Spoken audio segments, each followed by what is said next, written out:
Welcome to The Outlet, an NBA podcast hosted by Nick Fay and Kory Waldron. On this episode, Kory and I recap Game 4 of the NBA Finals. As always, catch The Outlet on all streaming platforms. Enjoy the show. All right, Kory, Game 4 wrapped up. Lakers pick up the dub. Game 4 victory, now up 3-1 in the series, 102-96 tonight. It wasn't necessarily the most impressive performance, but they got the win. Yeah, I mean, it was a lot of defense by both sides. I mean, this was a really good defensive game for the first, pretty much the entire game. And then you saw the star power of the Lakers kind of turn it up late. LeBron was really good in the fourth quarter. Then defensively, Anthony Davis was tremendous. I think he finished with 4 or 5 blocks. That block on Jimmy Butler late. Tyler Herro, I thought for Miami was pretty good late. But again, I thought Miami played really well. I thought Miami getting back Bam Adebayo definitely made a different impact because, I don't think they could have relied solely on Jimmy Butler's, game 3 performance. But again, the Lakers were able to keep this one close. And KCP, he was huge down the stretch for the Lakers as well. But LeBron kind of put his final, closing stamps on this game, and then that dagger by AD. But it was a really good bounce back win by the Lakers because again, if Miami wins this game and we're looking at a 2-2, then I don't know how I feel about the rest of this series. Like I probably still would have picked the Lakers in 6. But it gets a lot more pressure when the series is 2-2 compared to a 3-1. Especially with the possibility of Goran Dragic coming back later in the series. Obviously, he tried to play tonight, but, wasn't able to given how serious that injury is. And you mentioned the defense. Neither team scored 30 points in a quarter tonight. The highest was 27, 102-96, not necessarily a high-scoring game given the NBA in 2020. And it just felt like both teams were able to kind of force each other into some difficult half-court sets, and they were able to limit the first options for most teams. Given AD spent a lot of time on Jimmy Butler, and that hurt Miami's offense. And then on the Heat defense, they really did a nice job of limiting LeBron James in the first half. Anthony Davis had to deal with Bam, where he didn't necessarily have a great game. He was able to pick it up and, like you said, hit that big shot in the fourth quarter. But there was at times where, where was he offensively? If KCP doesn't show up and drop 15 points on 6 of 12, there's some real issue in terms of where the Lakers are getting offense because you look at the rest of the roster, they got 10 from Danny Green. But after that, and, obviously LeBron and AD scored their points, but no one else came in double digits, only 9 for Kyle Kuzma, 2 for Rajon Rondo, 7 for Caruso. Markieff Morris wasn't able to match what he was doing, and Dwight Howard played 7 minutes. So there's definitely some question marks about the rest of the Lakers role players. Like Anthony Davis, LeBron James, not great games for them, but they still were able to have a major impact in terms of the win. Well, and all of LeBron's threes, I think, came in the second half, as well as AD's, I want to say. Or maybe he had 1 3 in the I think So I don't even think he attempted a 3 in the first half. I think they all came in the second half. And obviously those came. I mean, LeBron had 8 points when he hit that first 3, and it was a deep 3 from pull up with confidence. After that point, he ended up having 20 points after just having 8. This was a really good second half by LeBron. And also, free throws. I mentioned the discrepancy. At one point in time, it was 16 free throws by Miami to just 5 by the Lakers.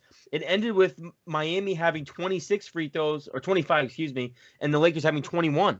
So the free throw battle really tightened up as well, which was, I thought, a benefit to Miami, especially when, everything was so close and defensive oriented.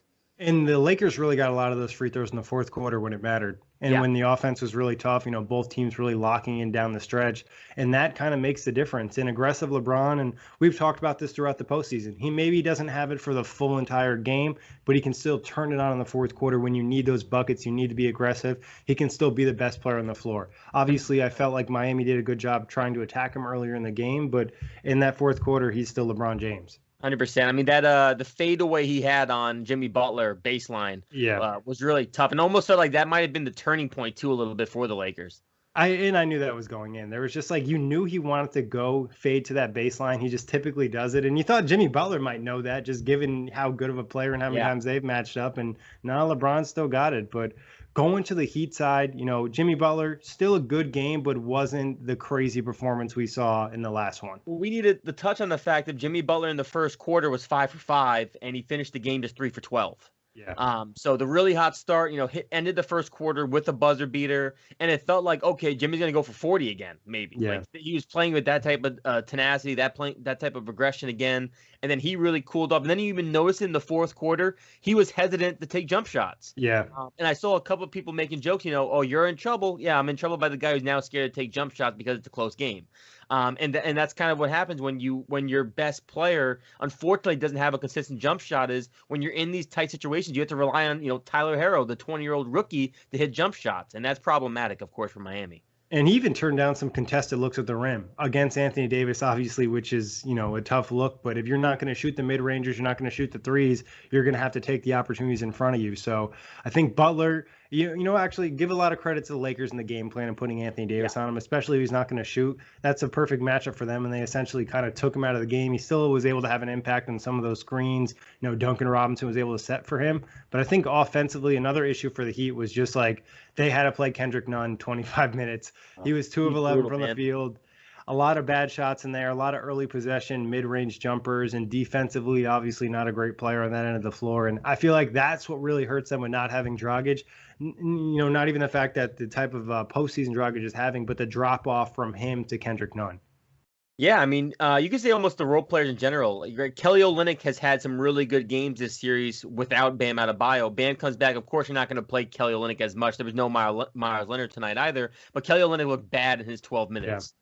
He wasn't effective, obviously, and we know he's a defensive liability. And like you mentioned, you mentioned Kendrick Nunn, and also Iggy. I didn't feel like Iggy had any impact in this game either in 20 minutes. The role players for the Heat took a dramatic step back, because it felt like in the first half, if it wasn't for Bam and Jimmy, their Heat had no offense. Yeah.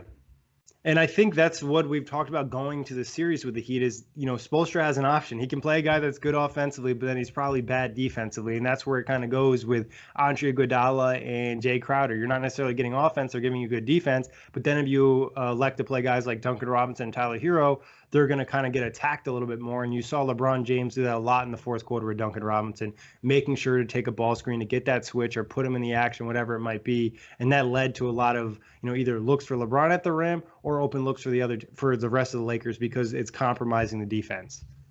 For sure. And then even, look at the turnover battle. The Heat actually won the turnover battle because, again, the Lakers in the first half were sloppy with the basketball. And that was actually the most surprising thing to come out of the gate for this game, is the fact that the Lakers were still rather sloppy with it. Yeah. And it took them until the second half to really start taking care of the basketball again.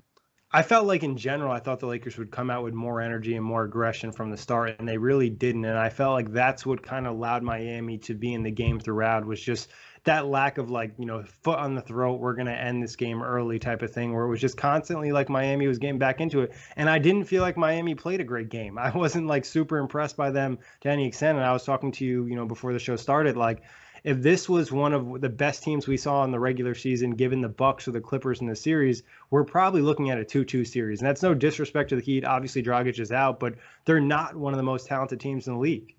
Yeah, no, they're just not. You're right. And obviously, the Goran Dragic stuff can't be understated, because it does hurt not having that extra shot creator out there for these type of late game situations where you probably would like a guy like Goran, because, throughout the playoffs, he had a lot of late game key moments for this Heat team.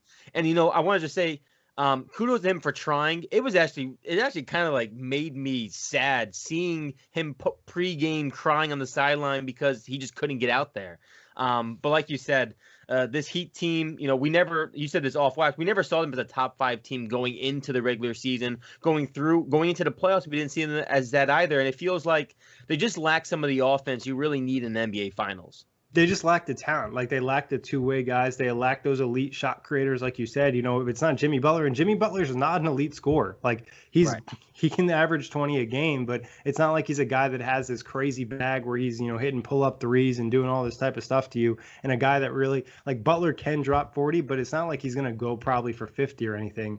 Well, and a key thing about the 40, I remember I wanted to make sure I had the stat right. He had 40 points against the Bucks, 40 points last night. Well, those two 40-point games are the first time he's had 40 points in 2017. So again, It's not like he scores that many points often. Of course, he's elevated in the playoffs, and you love to see that from your superstar. But again, it's not sustainable for a guy like Jimmy Butler because again, he also scored 40 points last game without any 3-pointers. That's just not very common because he was able to get to the free throw line so much, and he wasn't able to get there that much this game. Only 7 attempts, I think, from the free throw line. And he's not the level of player where he can go at AD and make him pay every single play. You know what I mean? He's not LeBron. He's not Kevin Durant. He's not Steph Curry. He just doesn't have that level of offense to his game. And he's a great player. He's a great all-around player. But this is kind of one of the reasons why most people didn't see the Heat as a true contender. Obviously, they're in the finals. But Jimmy as your first option limits you, especially when you don't necessarily have a great second option. And your second option right now, Goran Dragic, isn't playing. So really, it's like, what are you going to do? But Kory, going to the game 5, what are you thinking? Who's going to win this one? Do the Lakers end the series? I want to say the Lakers do end the series, but I can also see the Lakers not taking it as serious. Like, of course, like in this game, it felt like when it was close and late in the third, you knew the Lakers wanted to win it because LeBron was coming back in out of like sitting for like 30 seconds or like a minute and a half. Like he was barely on the bench. They were like, all right, let's get back out there. And to me, that was like, all right, they don't want this series to be tied by any means. They want the 3-1 lead because, as we know, 3-1 leads very uncommon for them to be overcome, even though the Denver Nuggets did it twice this postseason. But again, I want to say the Lakers win it this next game. I think it's over in 5, but I could definitely see the Lakers coming out sloppy again, and Miami just kind of, we know who Miami is. They're a gutsy, grinded out team who's got a lot of pride, and I could definitely see Goran Dragic possibly even playing if he can, find some sort of energy and some sort of willpower to get out there. But it feels like Lakers in 5. You? Yeah, I'm going Lakers in 5. I think LeBron is, tastes that next NBA Finals and Finals MVP because AD, I think, lost some ground in this game and the previous game too, in terms of just not having the scoring output and LeBron putting his stamp on that fourth quarter. So give me Lakers in 5. I think Miami's going to come out and play hard, but I think at some point there'll be a run in the game that just separates them, and Miami just doesn't have that offensive pop to really put them back into it. And an interesting stat tonight, I want to say, like, almost all their 3-pointers or all their efficient 3-point shooting came from Duncan Robinson and Tyler Hero. Really didn't get anything from anywhere else. So that's just a real issue for them. And we haven't seen Duncan Robinson really be that effective for most of this series from 3. I think it was decent last game actually, but again, that's I don't know how sustainable that is for the Miami Heat either for how this last playoff run has been for them this series. And I think this is another area where not having that other shot creator or that other playmaker or other scorer limits Duncan Robinson. He had 17 points tonight, 3 of 6, and obviously it takes a lot of attention from the defense. But if you had another, top 25 player that could go out there and score some buckets for you, Duncan Robinson's getting 2 or 3 open threes that he just can't get with this offense. And what really hurts too is the fact that, Jay Crowder has become Jay Crowder again. Yeah, right? 2 of 7. If he was shooting how well he was against, the Celtics in the first half of that series, this might be slightly different because that puts more pressure on the Lakers. But at this point, you don't care if you see Jay Crowder wide open shooting from 3 because he's just not hitting his shots. Yeah, you're going to live with it unless he catches fire. But like we said, we expect the Lakers to pick up this one in 5. We'll see what happens. As always, you can check us out on all streaming platforms and YouTube. Peace out, Nicolette.